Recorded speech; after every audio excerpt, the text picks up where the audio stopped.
Hello, welcome to another episode of Midlifers. So it's me, Ian, alone again.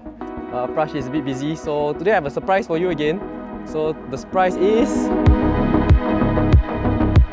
Yes, I am Jon. Jon.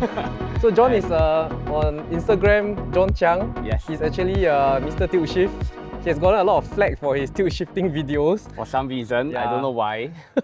Okay, so yeah, I call him out today, just get to know him, get you guys to know him, and then probably we'll show you some more tilt shift action in the future, but not today because Yes. he bought the lenses though. Unfortunately, Yeah. the flag is well deserved this time because I make a classic mistake of... You bring a lens? Yes, I bought my Okay. lens. I bought my tilt shift lens, but... Okay, let's show you the lens first. Yes. Okay, so these are Nikon mount lenses, but you see, most people would probably forget an SD card, but not for me.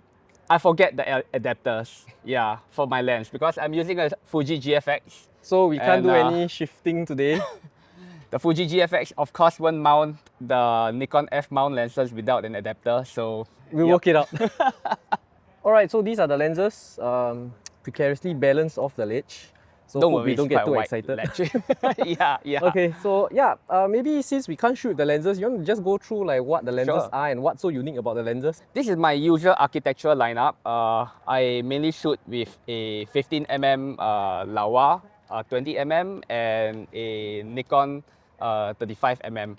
But because I'm on a Fuji GFX, the focal length has a multiplier effect of 0.8. So a 15mm lens would become like about 12mm lens. 20mm would become probably about 16mm, and 35mm would be about a 28mm lens. Okay, so Yeah. I think people might be curious to know how does the image circle relate, because this is a full frame lens Yes. and that's not a full frame camera. Yep. So does it have any like heavy vignetting, that kind of thing? Yeah, good question. So I'm quite lucky in the sense that my full frame Nikon tilt shift lenses have quite a big image circle. So yes, if you do shift to the extremes, I think for the Laowa is about 12 mm of shift. If you go all the way up to the extreme, you will see a bit of image smearing and a bit of image darkening in the corners, but more or less it's not a problem because if you are going to frame your composition with the sky, you can probably clone that away, or you can probably don't do so much of a shift in that sense. Yeah. So you just can't max it out basically. You can't max it out, yeah. But if you max it out, you just know what you are getting into and then you just correct for it in post. Okay. Generally that works, yeah. Okay. Do they do tilt also, or just shift mainly? Unfortunately, I used to have a lens that does both tilt and shift, but all these lenses are shift only. I don't really need to use the tilt functionality as an architectural photographer. Most of the time it will be shift.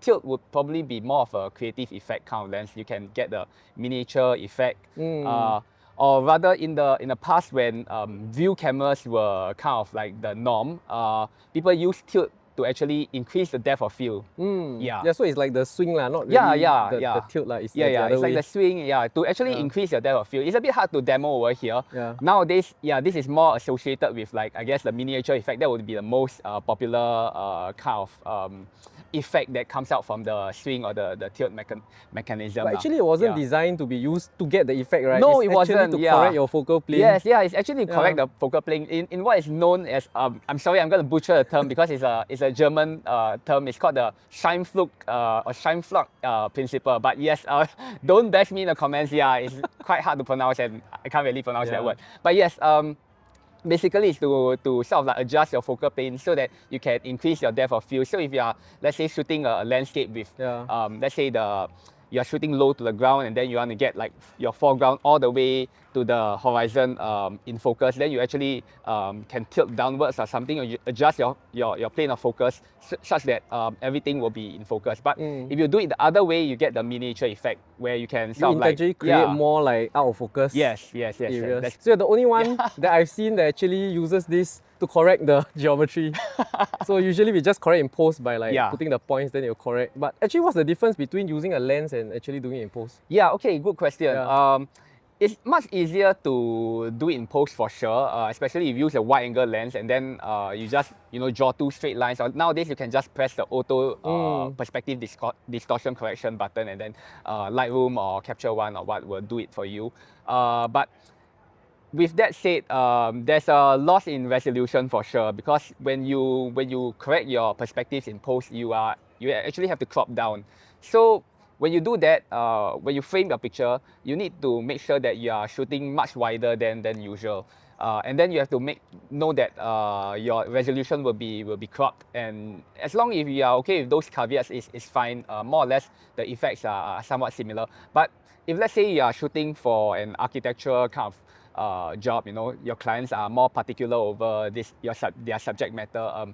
You want to maximize your camera's resolution, so you wouldn't want to crop so far in. So it's best to actually get your composition right with a tilt shift lens.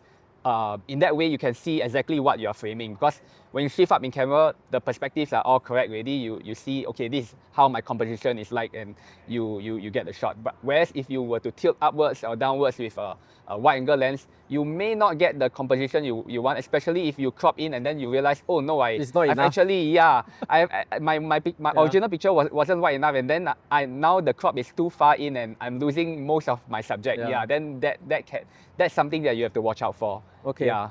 So I noticed you are using a Leica. special edition. Yes, of the GFX. Okay, Yeah. so why are you using a GFX? Why did you choose a GFX? Well, no real reason actually, because at that time when I bought the GFX, I was thinking of switching away from my F-mount system, because I've been using a DSLR for quite a number of years, actually all the way till 2022, quite recently. I think most of my friends have switched to mirrorless by then. So I was thinking like, okay, if I'm gonna switch to mirrorless, what's a good system to get? And I saw GFX go for like about about 5K. It was a good price lah. This is a bit slow, so sometimes it even struggles to catch like people walking or what. Yeah, but for landscapes and architecture, totally fine. So you purposely chose it because of high megapixel, I guess? High megapixel, dynamic range for sure. Although full frame sensors are quite similar in that regard too, but actually more for the 16-bit color. Okay. At first glance, you don't really see much of a difference, but when you edit the files, and as you process, you find that the files actually has a lot more leeway in terms of editing. Yeah, you can actually kind of like mangle the files a bit more in that sense. Yeah. I mean, that's not an excuse for being lazy in your editing, but yeah, the files can really be pushed a lot more, and the colors sort of really retain their natural vibrancies. Okay, so what lens are you using on this? Okay, so I don't have my tilt shift lens today, so I'm using the next best thing. This is the 20 to 35 GF. As you can see, it's an internal zoom lens, so all the zoom mechanism is in this lens, which is really good because it's really chunky. The lens. Yeah, it's really chunky. Yeah, for reference. Yeah. It's quite a thick lens actually. Yeah. Yeah, and even though it looks kind of small for a medium format lens, it's actually pretty heavy. The good thing is because it's internal focusing and internal zooming, it's also weather sealed, so no problem using it in the rain, things like that. Okay. Yeah. Alright, so as a landscape photographer, everyone who takes landscapes always have a gear head. So why do you need a gear head? I guess not really everyone. Most of my friends still use ball heads because it's convenient. But gear heads are kind of niche and can be a bit pricey. Although this one is it's actually a Arca Swiss clone of the G4. But this is made by Sunway Photo. It's called the GH Pro. Yeah, so it's way cheaper than compared to the real one. Yeah, to the real one. Yeah. So unfortunately, yeah, I need to save money. It's best to get the Arca Swiss one, but if not, you can go for the Leo Photo or the Sunway Photo clones of But even this. though you say it's a clone, right? It's not exactly cheap, right? It's not exactly cheap. Yeah, a couple $100, right? Yeah, still about. I think I got this for $399, so it's not exactly like I know cheap. Leo Photo ones are like 500, 600. Yeah. So not exactly cheap, even though it's fake. Yeah. So. Yeah. But yeah. So what's the main benefit of using this? Okay, instead of a ball head? Gear heads, they come with all these knobs, right? It allows you to make like very fine movements. Twist this knob, and then you get very, very precise angled movements. Okay. Same with the forwards and backwards motion of the gear head as well. Then panning is just panning. You just unclamp this, and then you turn the top of the head. But there's also the quick release function. So if you unhook this knob, yeah, so you have, it won't be as fast as a ball head, but it's definitely not as slow as twisting the knob and then getting to where you want. With a ball head, right, once you unclamp the ball head, or once you loosen the ball head, your whole camera, it won't flop around depending on the stiffness of your ball head, but yeah, your entire camera will be moving in all axes already. But for this, right, yeah, you can lock everything down, and when you need a movement, you can just twist the knob to adjust. Yeah, so it's a lot more precise, especially for architecture.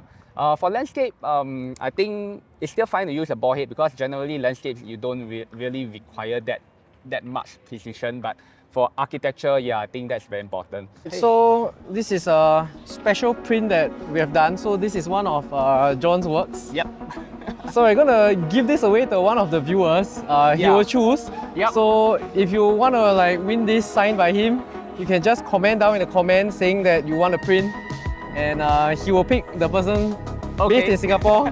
Yes. And he will personally sign it and send it to you. Okay, yes. Yeah, unfortunately this will be a Singapore only kind of giveaway. But massive thanks to Ian who helped to print this. Yeah, so this is my new hobby. Yeah. Yeah, so do check out his works. I'll link the Instagram link below. And we're just gonna shoot, then just enjoy the photos that come after this. Yep. See you in the next episode. Bye-bye. Bye-bye.